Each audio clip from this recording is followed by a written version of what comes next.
안녕하세요. 삶의 나침반입니다.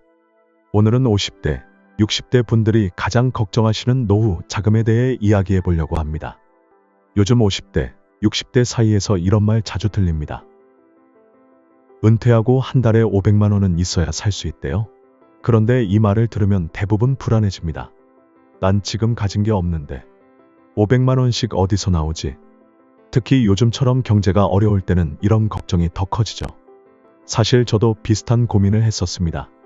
얼마 전 은퇴를 앞둔 지인과 이야기를 나누다가 깨달은 점이 있는데요.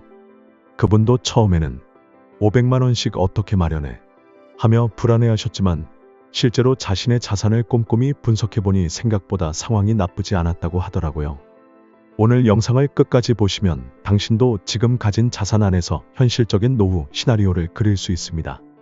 이 영상은 단순히 돈이 얼마나 있어야 한다는 이야기가 아니라 지금 있는 돈으로 어떻게 매달 돈이 나오게 만들 것인가, 즉 현금 흐름 중심의 은퇴 전략을 알려드립니다. 복잡한 금융 용어 대신 실생활에서 바로 적용할 수 있는 방법들만 소개해드릴게요. 끝까지 시청해주시고 구독 버튼도 눌러주시면 앞으로도 당신의 인생 후반전을 설계하는 데 필요한 정보 꾸준히 챙겨드릴게요. 여러분의 노후가 불안하지 않도록 삶의 나침반이 함께하겠습니다. 요즘 시니어분들 모이면 꼭 나오는 이야기가 있습니다. 노후 생활비 한 달에 500만 원은 있어야 해. 과거에는 10억 모아야 한다는 식으로 목돈 중심이었지만 요즘은 생각이 달라졌습니다. 매달 들어오는 돈이 있으면 굳이 큰 목돈 없어도 살아갈 수 있다. 이게 바로 현금 흐름 중심의 은퇴 전략입니다. 최근에 만난 한 은퇴 컨설턴트는 이런 말을 했어요. 한국 사람들은 집에 모든 재산을 묶어두고 돈이 필요할 때 쓸 수 없어서 고생하는 경우가 많습니다. 이제는 방향을 바꿔서 얼마를 모을까 보다 어떻게 지속적인 수입을 만들까에 집중해야 합니다. 생각해보면 은퇴하고 평균적으로 25년을 더 삽니다. 80세까지만 산다고 해도 55세에 은퇴한다면 25년을 더 살아야 하는 거죠. 그 기간 동안 매달 500만 원을 쓴다고 하면 15억 원이 필요합니다. 그럼 지금 15억 있어야 되나요? 아닙니다. 이제 중요한 건 매달 나오는 소득입니다. 즉, 내가 우물처럼 매달 퍼쓸 수 있는 자산을 얼마나 가지고 있느냐가 중요합니다. 그리고 여기서 중요한 점은 500만 원이라는 금액이 모든 사람에게 똑같이 적용되는 것은 아니라는 겁니다. 자신의 라이프 스타일, 건강 상태, 거주 지역 등에 따라 필요한 금액은 달라질 수 있어요. 어떤 분들은 300만 원으로도 충분할 수 있고 또 어떤 분들은 700만 원이 필요할 수도 있습니다. 여기서 우물형 자산과 고가형 자산이라는 개념을 소개해 드릴게요. 고가형 자산은 한 번에 꺼내 쓸 수 있는 자산입니다. 예를 들면 예금, 주식, 퇴직금 같은 것들이죠. 지금 계좌에 1억이 있다면 그건 고가형 자산입니다. 반면 우물형 자산은 매달 일정하게 들어오는 자산으로 국민연금이나 주택연금 같은 것들입니다. 매달 100만 원씩 연금이 들어온다면 그건 우물형 자산인 거죠. 이제는 곶감보다 우물이 더 중요합니다. 내가 죽기 전까지 마르지 않을 우물을 만들어야 걱정 없이 하루를 보낼 수 있어요. 곶감은 언젠가는 바닥이 날 수 있지만 우물은 계속해서 물을 제공합니다. 물론 곶감도 필요합니다. 갑작스러운 의료비나 긴급한 상황에 대비하기 위해서요. 하지만 은퇴 설계의 중심은 우물이 되어야 합니다. 그럼 내가 이미 가지고 있는 우물은 무엇일까요? 먼저 국민연금입니다. 본인과 배우자 둘 다 연금 수령 예정이라면 2개의 우물이 있는 겁니다. 통합연금 포털이나 국민연금공단 홈페이지에서 지금 바로 예상연금 수령액을 확인해보세요. 이걸 모르면 은퇴 설계는 시작도 안 된 겁니다. 제가 만난 많은 분들이 자신의 국민연금 예상 수령액을 모르고 계셨어요. 한 60대 부부는 확인해보니 두 분 합해서 매달 180만 원이 나온다는 걸 알고 놀라셨습니다. 생각보다 많은 금액이었거든요. 그동안 막연하게 불안해하셨는데 실제 금액을 확인하니 마음이 한결 편해지셨다고 합니다. 참고로 배우자가 전업주부셨다면 임의가입이나 추납제도를 통해 새로운 우물을 만들 수도 있습니다.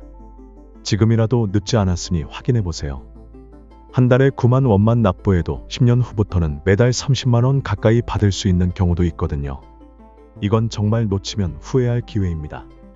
이런 공적연금 외에도 회사에서 가입한 퇴직연금도 잊지 마세요. IRP 개인형 퇴직연금 계좌로 관리하면 일시불로 받는 것보다 훨씬 유리할 수 있습니다. 특히 세금 측면에서요. 퇴직금을 한 번에 받으면 세금을 많이 내야 하지만 연금으로 받으면 세금 부담이 크게 줄어듭니다. 대한민국 은퇴자산 중 1등은 무엇일까요? 바로 내 집입니다. 우리나라 60대 이상 자산의 약 70%가 부동산, 그 중에서도 주택에 집중되어 있죠. 그런데 그 집이 매달 돈을 안 벌고 있다면 그건 물 안 나오는 우물이에요. 주택연금이라는 제도 알고 계신가요? 공시가 12억 이하의 집이면 가능하고 55세 이상이면 누구나 신청할 수 있습니다. 예를 들어 6억 원 상당의 아파트를 가진 65세 부부라면 주택연금으로 매달 약 100만 원 정도를 평생 받을 수 있습니다. 이 금액은 집값이 오르면 더 늘어날 수도 있고 부부 중 한 명이 사망해도 계속 지급됩니다. 주택연금의 장점은 집에 계속 살면서도 매달 연금처럼 생활비가 나온다는 것입니다. 물론 단점도 있어요. 집값이 줄 수 있다는 점이죠. 상속할 재산이 줄어들 수 있습니다. 하지만 그 대신 죽을 때까지 안정적인 현금이 생깁니다. 내 집 한 채가 내 노후를 먹여 살린다. 이 말 이제 현실입니다. 주택이 아닌 다른 부동산을 가지고 계신 분들도 있을 겁니다. 상가나 오피스텔, 토지 같은 것들이요. 이런 부동산도 현금 흐름을 만들어내는 자산으로 활용할 수 있습니다. 임대 수입을 통해 꾸준한 현금 흐름을 만들 수 있죠. 다만 관리 부담이 크고 공실 위험도 있으니 신중하게 판단하셔야 합니다. 국민연금, 배우자연금, 주택연금. 이 세 가지 우물 다 확인해도 목표인 500만 원이 안 된다면 이제는 개인연금 계좌를 활용할 차례입니다. 연금저축과 IRP로 연 900만 원까지 세액공제 받고 10년 동안 모으면 1억 이상 만들 수 있어요. 작은 돈이라도 지금부터 저축하면 미래의 노동 대신 자유를 확보하는 겁니다. 제가 아는 어떤 분은 55세부터 매달 30만 원씩 연금저축에 넣어 세금도 아끼고 65세부터는 그 돈으로 매달 약 25만 원의 추가 연금을 받게 되었습니다. 늦었다고 생각했지만 시작하길 정말 잘했다고 하시더라고요. 개인연금 상품을 고를 때는 수수료와 실적을 꼼꼼히 따져보세요. 특히 수수료는 장기적으로 큰 차이를 만듭니다. 1%의 수수료 차이가 30년 후에는 원금의 30%까지 차이가 날 수 있어요. 그리고 너무 공격적인 상품보다는 안정적인 수익을 내는 상품을 선택하는 것이 좋습니다. 연금 50만 원이면 작아 보이죠? 근데 하루 4시간 알바한다고 가정하면 한 달에 13일을 나가야 받는 돈입니다. 즉, 연금 50만 원은 내 인생의 쉰 시간을 자유롭게 하는 힘입니다. 이런 연금이 하나, 둘 늘어날수록 내 하루는 덜 불안하고 더 여유로워집니다. 제가 만난 70대 할머니 한 분은 매달 연금으로 150만 원을 받으십니다. 국민연금, 공무원연금, 개인연금 등을 모두 합한 금액이죠. 그 돈으로 기본 생활비를 해결하시고 취미생활로 시작한 그림교실에서 아르바이트까지 하시면서 매달 약 80만 원의 추가 수입도 올리고 계십니다. 힘들지 않게 자신의 시간을 즐기면서도 생활비를 해결하는 모습이 정말 멋있었습니다. 또 한 가지 꼭 말씀드리고 싶은 건 소득 공백 구간에 대한 준비입니다. 은퇴하고 나서 공적연금 나오기까지 5년 이상의 공백이 생깁니다. 이 시기를 허공의 달이라고도 부릅니다. 여기서 무너지면 다시 일어나기 정말 어렵습니다. 그래서 지금부터 현금성 자산과 단기소득을 적절히 만들어 두는 게 아주 중요합니다. 제가 아는 김 여사님은 60세에 퇴직하셨는데 연금은 65세부터 나왔어요. 그 5년 동안 퇴직금을 쓰다 보니 금방 바닥이 났고 결국 마트캐셔로 일하게 되셨습니다. 계획이 없으면 이런 일이 발생할 수 있습니다. 그래서 은퇴 전부터 이 공백기에 대한 대비책을 마련해 두는 것이 중요합니다.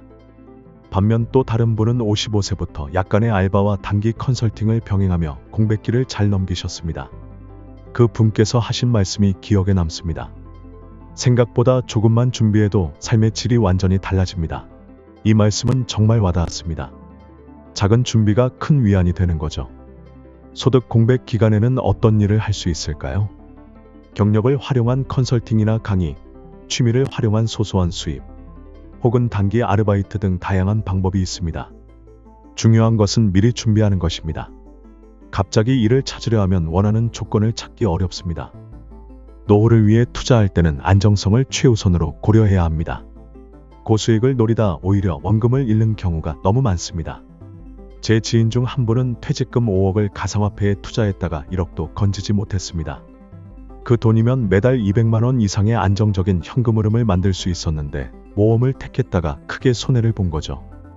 은퇴 이후에는 원금 보존이 수익률보다 중요하다는 점 꼭 기억하세요. 노후 생활비 500만 원.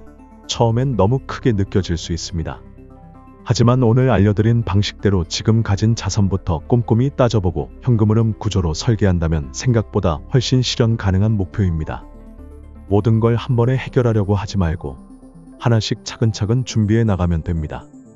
돈이 많아서 행복한 노후가 아니라 쓸 돈이 매달 나오는 구조가 있는 노후가 진짜입니다. 이 말을 꼭 기억해 주세요. 목돈을 모으는 것도 중요하지만 그 돈이 계속해서 수입을 만들어내는 구조를 만드는 것이 더 중요합니다. 삶의 나침반은 당신의 노후를 현실적으로 설계할 수 있도록 도움이 되는 정보만 골라드릴게요. 영상이 도움이 되셨다면 구독과 좋아요 눌러주시고 댓글로 궁금한 점 남겨주세요.